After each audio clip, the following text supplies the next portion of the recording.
Me refiero, cuando digo pueblo de Cuba, no a un pequeño grupo de personas, sino a los trabajadores y sus familiares, no cuentan con la posibilidad viable de ir a hoteles o viajar a determinados lugares del mundo.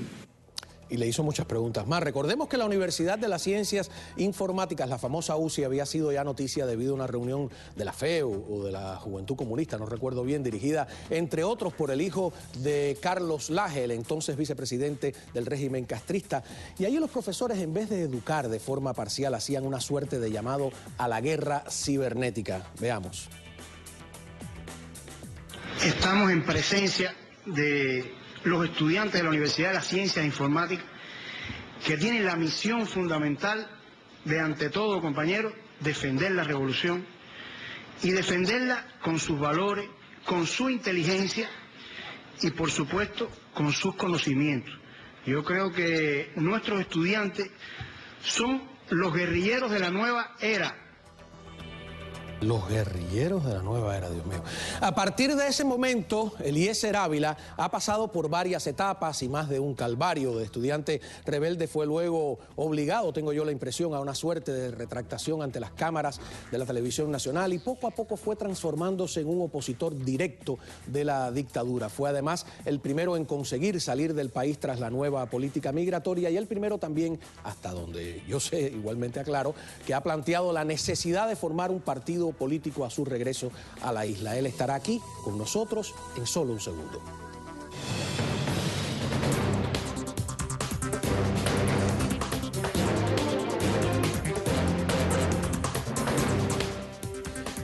Eliezer Ávila, bienvenido al programa y bienvenido a Miami. Llevas apenas unas horas aquí. ¿Cómo te sientes? Gracias, es un placer. Era una ciudad que quería llegar. ¿Por qué? Bueno, porque yo creo que es la ciudad del mundo que más tiene que ver con Cuba. Es la expresión de los cubanos, de alguna forma, que han marcado todo lo que ha sucedido aquí fuera de Cuba.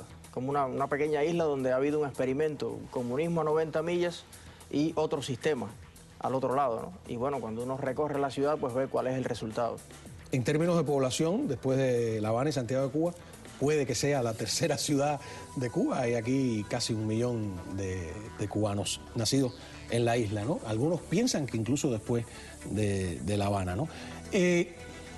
Siempre me he preguntado, ¿cómo te sentiste cuando tienes allí a un representante del poder y le dices en su cara lo que los demás no se atreven, o dices en alta voz lo que otros callan? Yo en ese momento realmente no sentí que estaba haciendo algo extraordinario. Dentro del sistema siempre fui bastante rebelde en estas cosas y en otras reuniones y en otros espacios había dicho, yo creo, cosas más fuertes. Incluso recuerdo la última reunión de la UJC en la UCI en la que yo participé. Porque tú eras militante de la UJC. Era militante de la UJC y llevé una propuesta, ¿no?, de libre empresa, de por qué no se podían hacer negocios, no de vender croquetas, sino de hacer negocios serios, de importar, de exportar, y también me cuestionaba por qué incluso dentro del Partido Comunista tenía que ser siempre el mismo, el presidente, ¿no? ¿Por qué no un guantanamero? ¿Por qué no un pinareño? ¿Por qué no un villaclarense? Entonces, creo que siempre tuve una actitud parecida, pero esta vez coincidieron muchas casualidades y el video, bueno, salió al mundo. ¿Tú crees que dentro de la Juventud Comunista hay muchos jóvenes con tu misma inquietud y que en un momento determinado serían capaces de ser agentes de cambio o no? Mira, la experiencia que yo tengo dentro de Cuba es que si nos sentamos a conversar, no solamente en la Unión de Jóvenes Comunistas, también mucha gente del Partido Comunista, nos sentamos a conversar y proyectamos un poco qué queremos para el presente de Cuba, para el futuro de Cuba, para nuestros hijos, para nuestros nietos, coincidiríamos en un 99%. Lo que pasa es que hay una gran confusión en la mayoría de las personas y algunos, los que ya hemos un poco visto otras cosas, sabemos que para llegar ahí, a donde queremos, estamos montados en el tren equivocado. O sea, las políticas del Partido Comunista de Cuba no van hacia el desarrollo, porque lo niegan en su génesis, en su filosofía, porque no hay desarrollo sin libertad de creación. Y entonces un país que se ocupa más de hacer puntos de control que de construir carreteras, entonces no va hacia el desarrollo. Esta pregunta que te voy a hacer es con todo el respeto, ¿no? Y es un poco porque quiero entender cómo funcionan los mecanismos de la doble moral y cómo el régimen obliga de alguna manera a eso. Primero, quiero que veas el video donde a mí me da la impresión que te retractas luego en la televisión y analicemos un poco, ¿no? Veamos. Estudiantes de la Universidad de Ciencias Informáticas reaccionaron ante informaciones falsas difundidas por medios de prensa internacionales. Eso no se puede confundir con un ánimo, un espíritu, una tendencia a apartarnos del camino que esta revolución ha elegido, a olvidarnos de las condiciones históricas que hicieron posible que estuviéramos hoy nosotros aquí.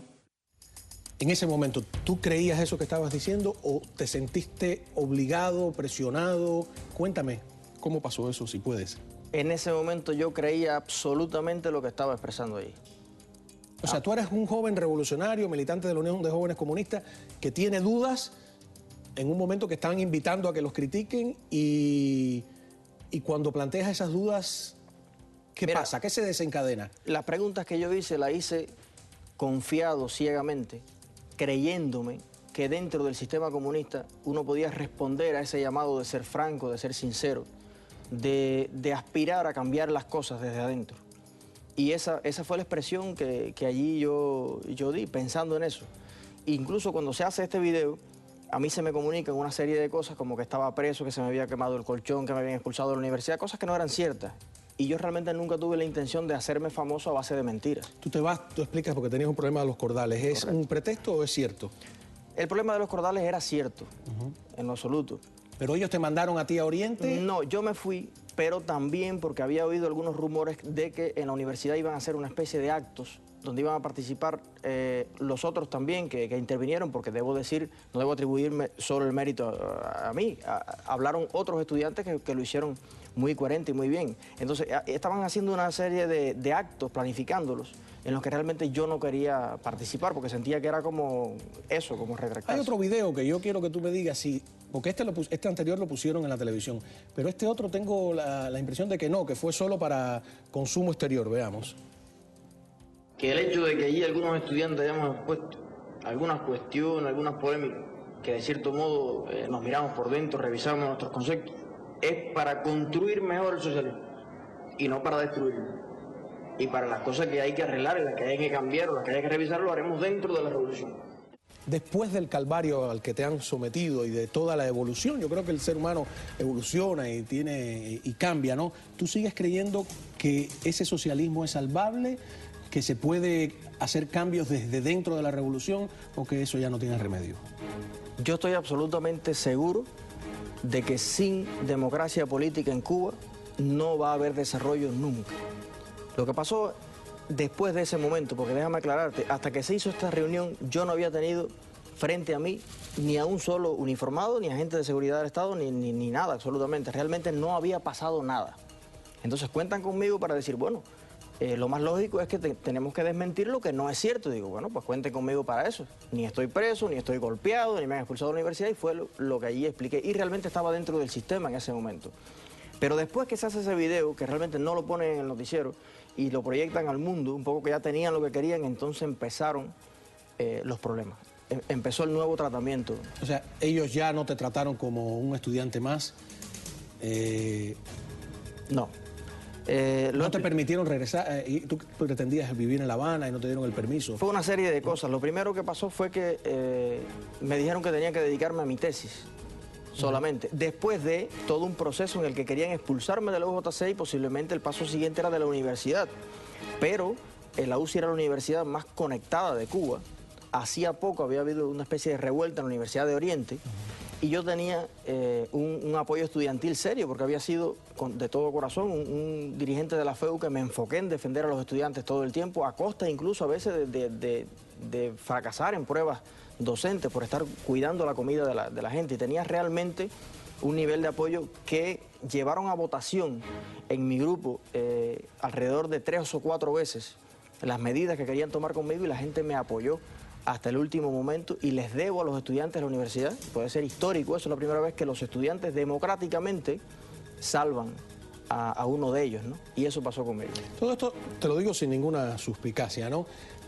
Había un personaje allí entre los estudiantes que era hijo de Carlos Laje, tengo entendido, del defenestrado Carlos Laje. Sí. ¿Y él era el secretario general de la Juventud? ¿Qué cargo tenía él? Era el presidente de la FEU en ese momento. Realmente es un muchacho muy inteligente, del cual tengo una buena opinión. ¿Qué ha sido de él? ¿También ha sido defenestrado con su padre? ¿O? No, yo estuve en la UCI un tiempo después, y lo vi, estaba trabajando en un proyecto que hay dentro de la UCE que se llama RP, tiene que ver algo con la Contraloría, con algo así, y él estaba como de arquitecto en el proyecto, o sea, un trabajo técnico.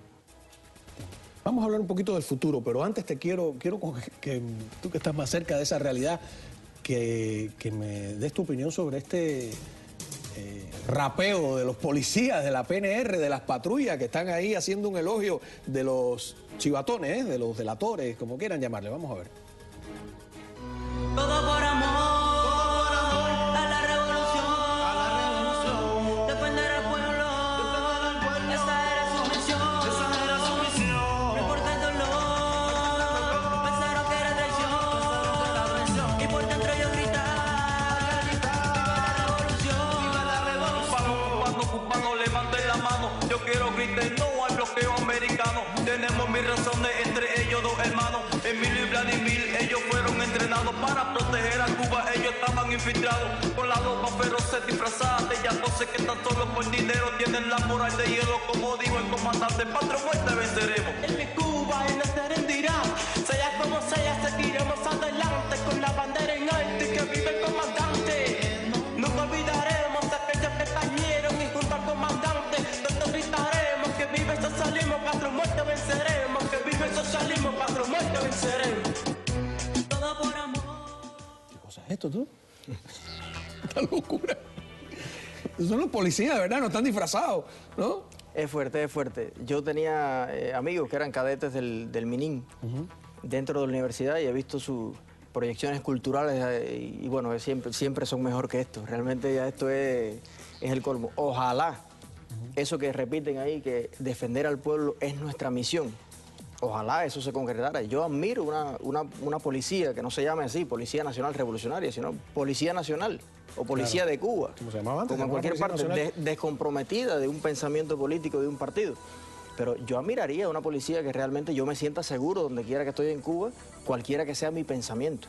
Así debería ser. Eres, hasta donde tengo entendido, la primera persona de los que sale que habla de crear un partido político dentro de Cuba a tu regreso. ¿Cuán factible es eso y cuán dispuesto estás a enfrentar los peligros que significan eso? Bueno, eso es una idea que tengo hace mucho tiempo y sobre todo porque he constatado las simpatías, el apoyo y la cantidad de buenas personas, profesionales, gente seria dentro de Cuba que realmente quiere luchar por un cambio en Cuba, un cambio por supuesto para mejor. Claro. Yo creo que no puede ser de otra forma.